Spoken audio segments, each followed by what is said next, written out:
By a stroke of fate or destiny or whatever you want to call it, the Abagusi community is bang in the center of the most controversial times in the history of Kenya.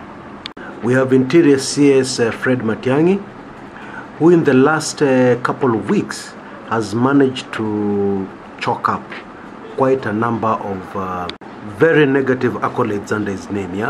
It includes the killing of a 6-month-old toddler, as a result of police brutality, and many other killings. And then the icing on the cake was, of course, a very controversial statement he made in his mother tongue, swearing allegiance to Akisi militia group, and threatening to unleash it on people who refuse to vote or people who block others from voting on the 26th.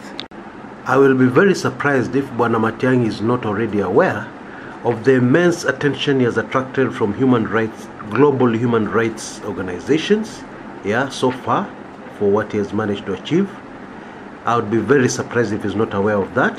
I would be very surprised if he's not aware of the fact that if he escapes conviction, it will be a miracle.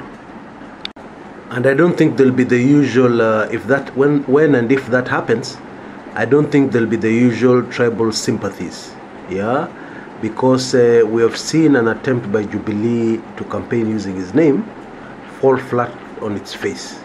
Not only that, there was a very telling statement from the Abagusi people to the Jubilee government that, take Matiang'i, we give him to you for free, but just leave us alone, which is very telling, okay? The other member of the Abagusi community, of course, is Chief Justice David Maraga. Now. That man has also managed to chalk up quite a number of accolades under his name, but positive ones. Before the 2017 general elections, very few Kenyans knew the name of the Chief Justice. Very few. The view amongst most Kenyans were, huyo mtu wa kuweka rubber stamp on the executive decisions. Of course, all that changed on the 1st of September, when in a very courageous judgment, the Chief Justice annulled the election of President Uhuru Kenyatta, setting off a chain of events that has really put the country into turmoil, But one must quickly add, it was not Maraga's fault. What do you do when you're a Chief Justice and you're presented with a case with overwhelming evidence? Do you play politics? Do you become apologetic? Or do you just make a decision that, quote, is best for the country, unquote? Nope. Maraga just did his job. He looked at the evidence, and as a Chief Justice, he passed a judgment that will definitely stand the test of time. Indeed, when historians sit down to look at the evidence that was presented before the Chief Justice, their verdict will be, he was too soft. And I'm talking about those historians who will not know anything about the background of Kenya and the environment under which that judgment was made. In line with the 1/3 gender rule, the third person in all this drama is a lady. The person of the moment, Dr. Roselyn Akombe. Born in Nyamira County in 1976, that makes her 41 years old.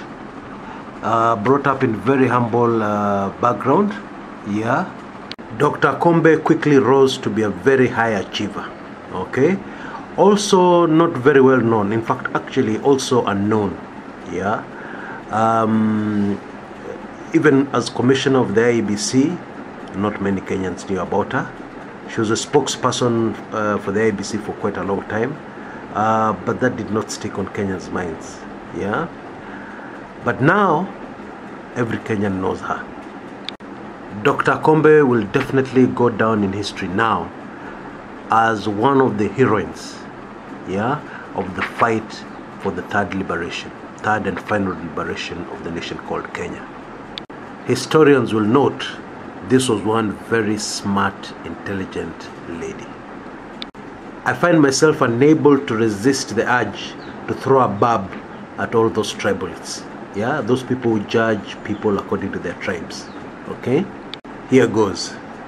Those who say that the Kisii people are not intelligent, those who say that the Kisii people are slow, need only to look at one of their ladies, Dr. Akombe. Yeah? And that myth will be thrown straight into the dustbin where it belongs. Not many Kenyans know this, but Dr. Akombe has managed to outsmart people who are not easy to outsmart. Yeah? The intelligence community in Kenya. She has totally, completely outsmarted them. How did she do that? She did that by managing to smuggle her family out of Kenya. Yeah, her brother and immediate family out of Kenya. At a time when the Kenyan Immigration Department is on high alert on all borders. Yeah, to monitor very closely people who are leaving the country. Yeah. Now I don't know the reason for that, but let's just say for reasons best known to the current dictatorial Jubilee government. And when Dr. Akombe had gotten her family safe out of the country, she casually, comfortably, leisurely walked out of the country, got onto a plane, and got herself into freedom and away from the clutches, the terror, the threats on her life. Yeah, and is now safely in New York. But I need to disqualify that last statement. Safely in New York is not entirely accurate.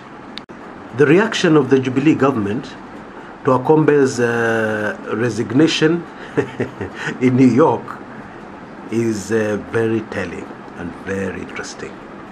Mostly they're livid. I think that's the right English word. Yani wamekasirika sana sana. Okay? But apart from that, they're also in a big panic. Okay? Now, those two emotions are very deadly. Yeah? And what they mean is that Dr. Akombe's life is still very much in danger. We can only understand why by interrogating those two emotions from the Jubilee government a little closer. Yeah? Why are Jubilee livid? Why are they in a panic? Okay? The reason is that Dr. Akombe knows too much. Okay? As I said in an earlier recording, she has decided or she has opted to release the goods, yeah, in small doses. Instead of unleashing one bombshell, she has decided to release what she knows in the form of several multiple grenade hits. Of course, some grenades have had higher explosions than others, yeah, but she has decided to do it in small bits and pieces. It is for this reason that I believe, and most of the security experts I've spoken to, familiar with the Kenyan situation, we both agree that her life is still very much in danger. Now, of course, she has got very good reason for doing what she has done, yeah. Many Kenyans may not know this, but Dr. Akombe is very much aware of the political implications, very much aware of the political impact our actions have caused. You see, as an employee of the United Nations in New York, Dr. Akombe works in the Department of, wait for it, Political Affairs. Her master's degree was in global affairs. Yeah, so this is a very politically aware Kenyan, a very smart, politically aware Kenyan. There have of course been very many cases, recorded cases of assassinations, yeah, on foreign soil, yeah, by African governments. Yeah, that has happened several times. Yeah, and so if I was her, I would still be very, very careful. I would still watch my back. Okay. Because we don't know when the end of these revelations she's making will come, yeah, and we don't know what information she's yet to release that some people somewhere are very determined she never releases. We'll of course continue praying that God continues to keep her safe, yeah, that she may live to witness the third and final liberation of the nation called Kenya. Until next time, this is Chris Kumekucha.